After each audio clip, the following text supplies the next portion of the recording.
اعوذ باللہ من الشیطان الرجیم بسم اللہ الرحمن الرحیم وقال اور کہے گا الشیطان شیطان وقال الشیطان اور شیطان کہے گا لما جب کہ قدیا ہو چکا ہوگا الامر فیصلہ لما قضی الامر جب کہ فیصلہ ہو چکا ہوگا ان اللہ بے شک اللہ وعدکم وعدہ اس نے وعدہ کیا تم سے ان اللہ وعدکم بے شک اللہ نے تم سے وعدہ کیا وعد الحق کی حق کا وعدہ سچا وعدہ ووعدتکم اور وعدتو میں نے وعدہ کیا تم سے ووعدتکم اور میں نے بھی تم سے وعدہ کیا فاحلفتکم فاحلفتو پس میں نے وعدہ خلافی کی تم سے فاحلفتکم سو میں نے تم سے وعدہ خلافی کی وما اور نہیں کانا تھا لیا میرے لیے وما کانا لیا اور مجھے نہیں تھا علیکم اوپر تمہارے من سلطان کوئی زور وما کان لیا علیکم من سلطان اور مجھے تم پر کسی قسم کا کوئی زور نہیں تھا الا سوائے ان یہ کہ دعوتو میں نے بلایا میں نے دعوت دی تمہیں الا ان دعوتکم سوائے یہ کہ میں نے تمہیں دعوت دی فاستجبتم سو تم نے قبول کر لی میری دعوت کو فاستجبتم لی سو تم نے اپنے مفاد کی خاطر میری دعوت قبول کر لی فلا پس نہ تلومو تم ملامت کرو نی مجھے فلا تلومونی پس تم اب مجھے ملامت نہ کرو ولومو اور ملامت کرو تم انفسکم اپنی جانوں کو ولومو انفسکم بلکہ خود اپنے آپ کو ملامت کرو ما نہیں انا میں ہوں بمصریحی فریاد رسی کرنے والا تمہاری ما انا بمصریحکم میں تمہاری فریاد رسی نہیں کر سکتا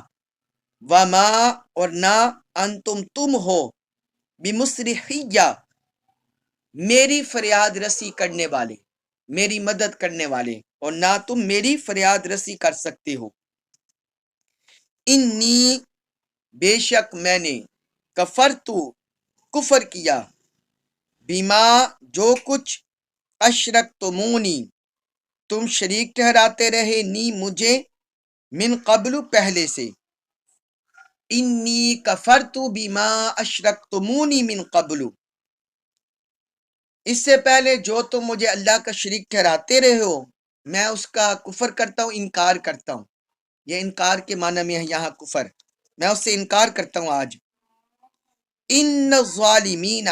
بے شک ظالم لوگ لہم لیے ان کے عذاب ہے علیم دردناک ان الظالمین لہم عذاب علیم یقیناً ظالموں کے لیے دردناک عذاب ہے پچھلی آیتوں میں ہم پڑھے ہیں پچھلی آیت مبارکہ میں کہ قیامت کے دن جب حساب کتاب کا مرحلہ ہوگا تو جو کمزور عوام غریب مفلوق الحال جو اپنے سرداروں وڈیروں کے پیچھے چلتی رہی متکبرین نافرمانوں کے پیچھے وہ ان پر بھی اعتراض کرے گی تو وہ قیامت کے دن اپنی بے بسی کا مظاہرہ کر دیں گے اب اس آیت مبارکہ میں اللہ تعالی نے شیطان کا ذکر کیا ہے دنیا میں انسان کو پھنسانے کے لیے اللہ کی راہ سے بھٹکانے کے لیے 3 طرح کے بڑے فتنے ہیں ایک شیطان ایک نفس اور تیسرا دنیا یہ تینوں آپس میں ممید و معاون ہیں اور تینوں ایک دوسرے کی ہیلپ کرتے ہیں، اور اصل جو کردار ہوتا ہے وہ شیطان کا ہوتا ہے، پھر اسی سے ہی وہ نفس کو برکاتا ہے اور دنیا کی طرح مائل کرتا ہے، یہ اس کا ایک میدان ہے۔ پھر جو اس کے پیروکار دنیا میں بن جاتے ہیں نافرمان اللہ اور اللہ کے رسول کے، وہ پھر اس کے ساتھی بن جاتے ہیں۔ تو اس کے ساتھیوں کا پچھلی آیت میں ذکر ہو گیا، اب اس آیت میں شیطان نے بھی اپنے ہینڈز اپ کر دیے، اس کا ذکر ہے اس آیت مبارکہ میں کہ وہ کل قیامت کے دن جو اس کے پیچھے چلتے ہیں، اس کی مانتے ہیں، کل قیامت کے دن وہ ان سے بھی برات کا اظہار کر دے گا، ان سے بھی اعلان لا تعلقی کر دے گا۔ اللہ رب العزت نے فرمایا شیطان کا اور اس کے پیروکاروں کا مکالمہ، فرمایا وقال الشیطان لما قضی الامر، اور جس وقت فیصلہ ہو چکا ہوگا اس وقت شیطان بولے گا۔ فیصلے سے مراد ہے قیامت کے دن جب جنتی جنت میں چلے جائیں گے، دوزخی دوزخ میں چلے جائیں گے، تو شیطان دوزخ میں کھڑا ہوگا، دوزخیوں سے خطاب کرے گا، ان سے کہے گا، بولے گا ان اللہ وعدکم وعد الحق، بے شک اللہ نے تم سے سچا وعدہ کیا۔ اللہ نے تم سے کیا سچا وعدہ کیا؟ کہ جو کوئی بھی دنیا میں اللہ تعالیٰ کی مانے گا، اللہ اور اللہ کے رسول کی اطاعت کرے گا، محبت کرے گا، شیطان کے شر سے بچ کر رہے گا، اللہ اور اللہ کے رسول کی نافرمانی سے بچ کر رہے گا، تو آخرت میں جنت کی نعمتیں ہیں اس کے لیے، اور جو دنیا میں بٹکا رہے گا آخرت میں اسے پکڑا جائے گا، اس کی گرفت ہو جائے گی، جہنم کا مستحق ہو جائے گا۔ تو وہ کہتے ہیں اللہ نے تم سے سچا وعدہ کیا، اب یہ قیامت ظاہر ہو چکی ہے،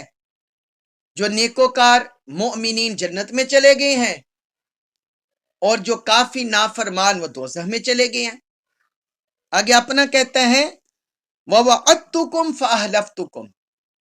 میں نے بھی تم سے ایک وعدہ کیا تھا مگر آج کے دن میں وہ وعدہ خلافی کرتا ہوں، وہ میں تم سے وعدہ خلافی کرتا ہوں، میں اسے توڑتا ہوں، میں نے اسے توڑ دیا، وعدہ خلافی کی، کیونکہ شیطان تو ہے ہی اسی چیز کا نام ہے، سچ کے مقابلے میں جھوٹ کو فروغ دینا، جھوٹ بولنا، دیانتداری کے مقابلے میں بددیانتی کرنا، اچھائی کے مقابلے میں دغا بازی کرنا، برائی کرنا، تو شیطان کا تو کام ہی یہی ہے۔ اور ایفائے عہد کے مقابلے میں وعدہ خلافی کرنا، کہتے ہیں میں نے بھی تم سے وعدہ کیا، میں نے اس کو توڑ دیا۔ اس نے وعدہ کیا، اس نے انسانوں کو جو وسوسے دلائے کہ کوئی قیامت قائم نہیں ہونی، یہ بات دنیا ہی دنیا ہے، انسان مار کے بس خاکستر ہو جائے گا، مٹی سے مٹی مل جائے گا، کوئی اس کی پوچھ گچھ نہیں ہونی، جس طرح اس نے اللہ اور اللہ کے رسول کے منکروں کے ساتھ کیا، مشرکین کے ساتھ کیا، لیکن وہ سارا دغا دیتا رہا، جھوٹ بولتا رہا، وعدہ خلافی کرتا رہا، تو کہتا ہے میں نے بھی تم سے وعدہ کیا لیکن میں نے وعدہ خلافی کر دی۔ آگے کہتا ہے وَمَا كَانَ لِيَ عَلَيْكُمْ مِنْ سُلْطَانٍ، مجھے میرا تمہارے اوپر کوئی زور نہیں تھا، کوئی میرا زور نہیں تھا۔ یہ سلطان یہاں لفظ اللہ رب العزت نے شیطان کا جو مکالمہ ذکر کیا ہے، سلطان کا لفظ یہاں ارشاد فرمایا ہے۔ سلطان دو طرح سے بنتا ہے، ایک حجت اور دلیل اس کا معنی ہوتا ہے، دوسرا زور زبردستی، یعنی وہ کہتا ہے کہ جو میں نے باتیں تم سے کی وہ تو صرف میرے وسوسے تھے، وہ کہ تمہارے سامنے کوئی مضبوط دلیل، مضبوط حجت تو کوئی نہیں تھی۔ جس طرح اللہ تعالی نے اپنے رسولوں کو بھیجا، اپنی کتابوں کو نازل کیا، انبیاء کرام کے ہاتھوں معجزات دکھائے، میں نے تو اس طرح تمہیں کوئی چیز نہیں دکھائی۔ ایک تو اس کا یہ معنی ہے کہ کوئی میں نے مضبوط دلیل تمہارے سامنے نہیں رکھی تمہیں اپنے پیچھے چلانے کے لیے۔ دوسرا اس کا یہ معنی ہے میں نے تم پر کوئی زور زبردستی نہیں کی، میں نے تمہیں پکڑ کر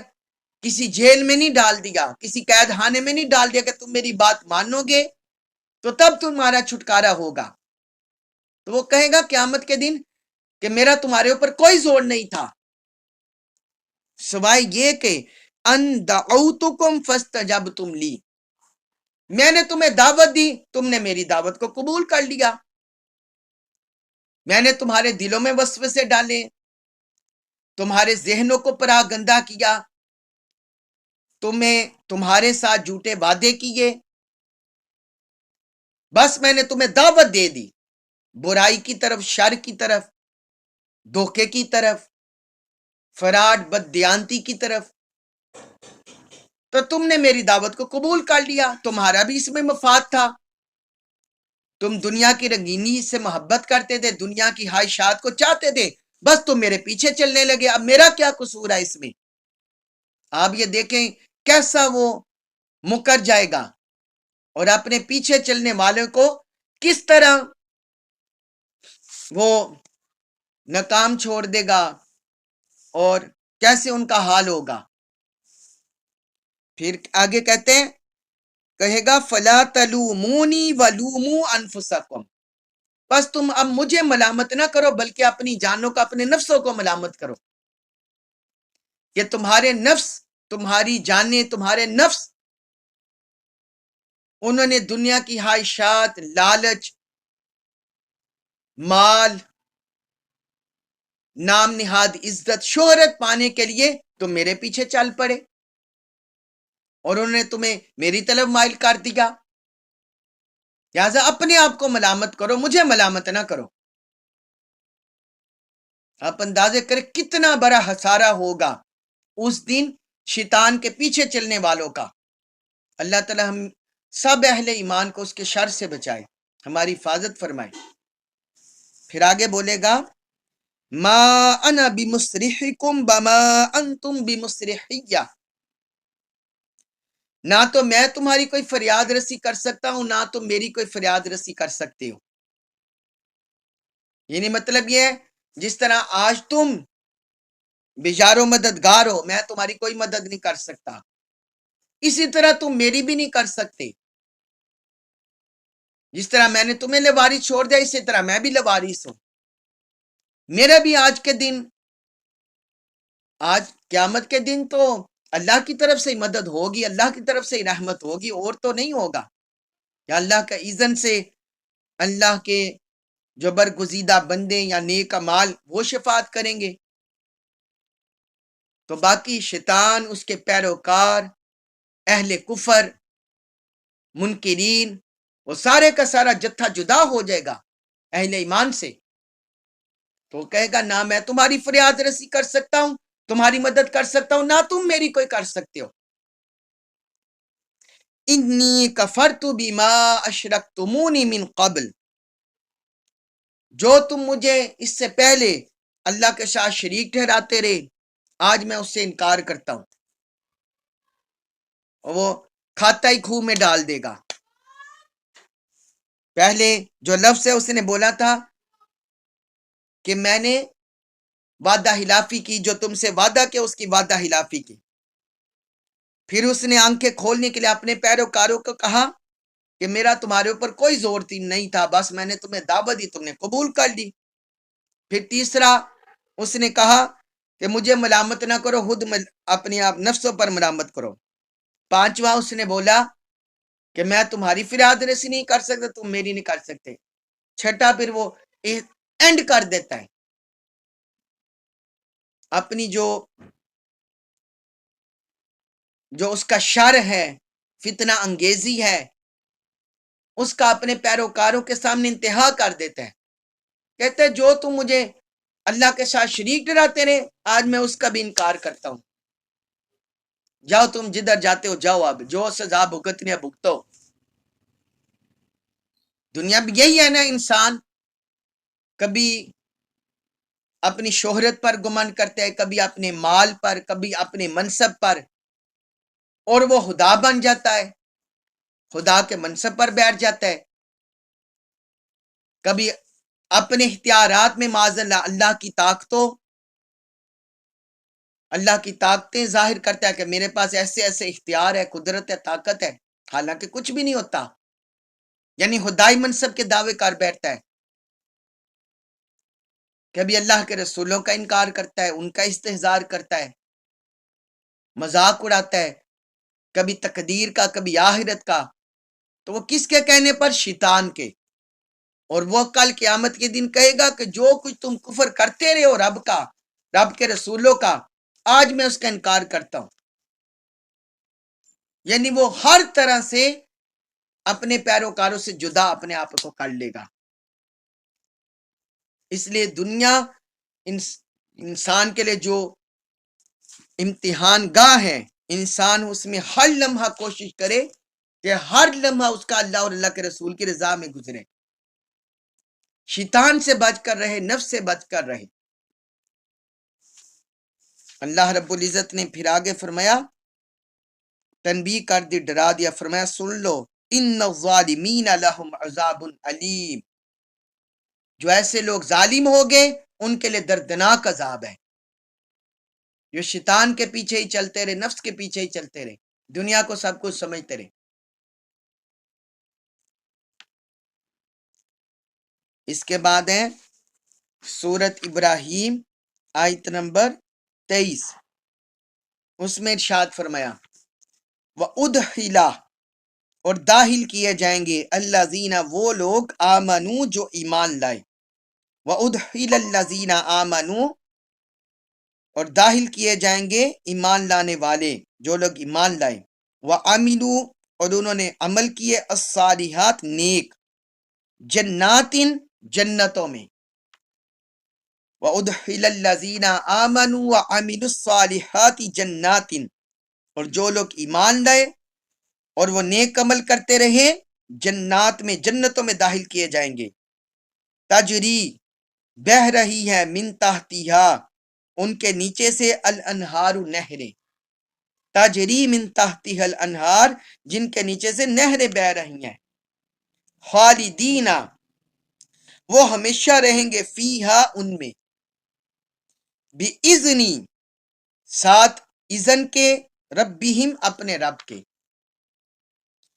خالدین فیہا بِإِذْنِ ربہم، وہ ان میں اپنے رب کے حکم سے ہمیشہ رہیں گے، تحیتہم،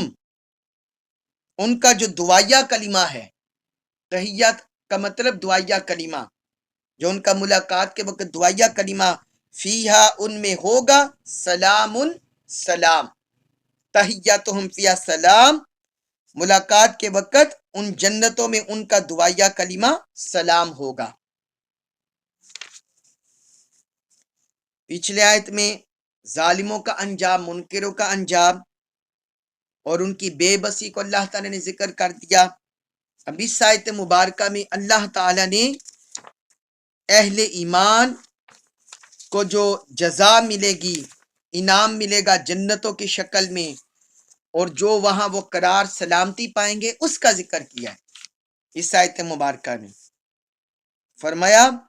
وَأُدْخِلَ الَّذِينَ آمَنُوا وَعَمِلُوا الصَّالِحَاتِ جَنَّاتٍ، جو لوگ ایمان لائے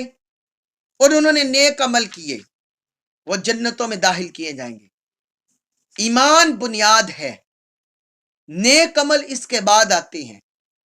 نیک اعمال میں عبادات بھی ہیں، معاملات بھی ہیں، اخلاق بھی ہیں،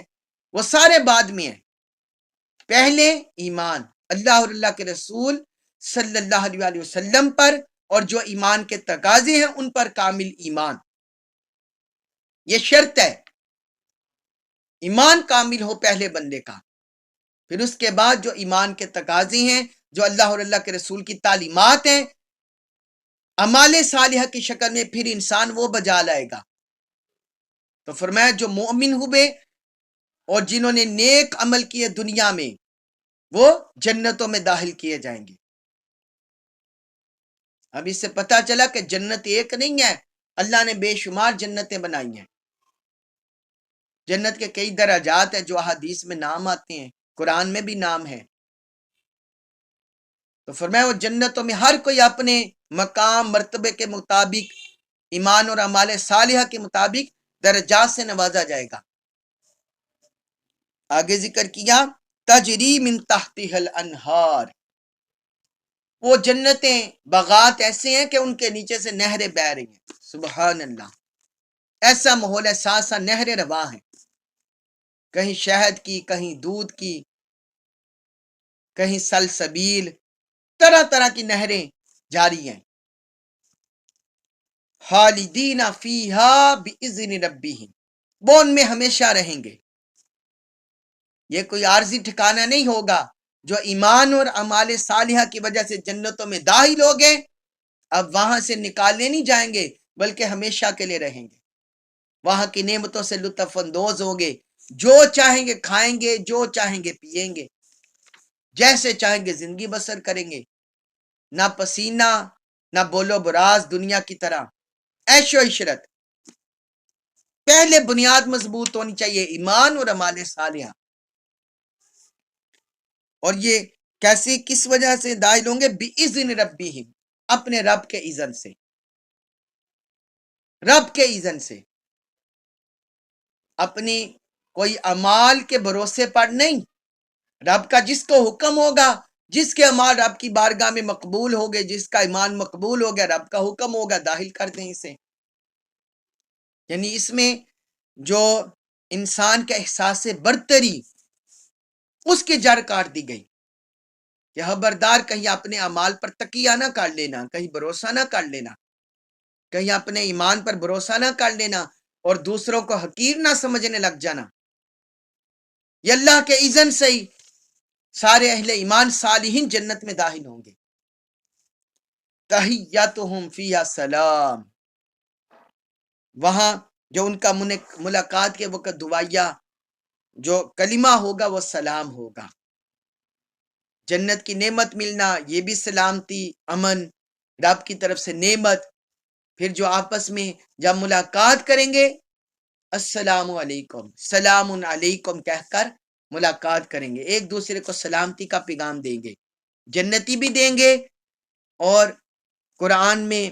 فرشتوں کا بھی آیا کہ فرشتے بھی جب ان سے ملاقات کریں گے، وہ بھی انہیں سلام پیش کریں گے. سورۃ الرعد آیت نمبر 23 اور 24 میں، کہ وہ بھی ان کے پاس آئیں گے، وہ بھی انہیں سلام پیش کریں گے جنتیوں کو. اللہ تبارک و تعالی ہمیں ایمان کامل اور اعمال صالحہ نصیب فرمائے، اور ہمیں اپنے فضل و کرم سے اپنے حبیب کے صدقے ہمارا مقدر جنت بنا دے، ہمیں جنت عطا فرمائے، اور ہمیں دوزخ کا جو عذاب ہے اور جو قبر کے عذاب ہے، اللہ تبارک و تعالی ہمیں ان سے پناہ عطا فرمائے. وما علیہ الا البلاغ المبین.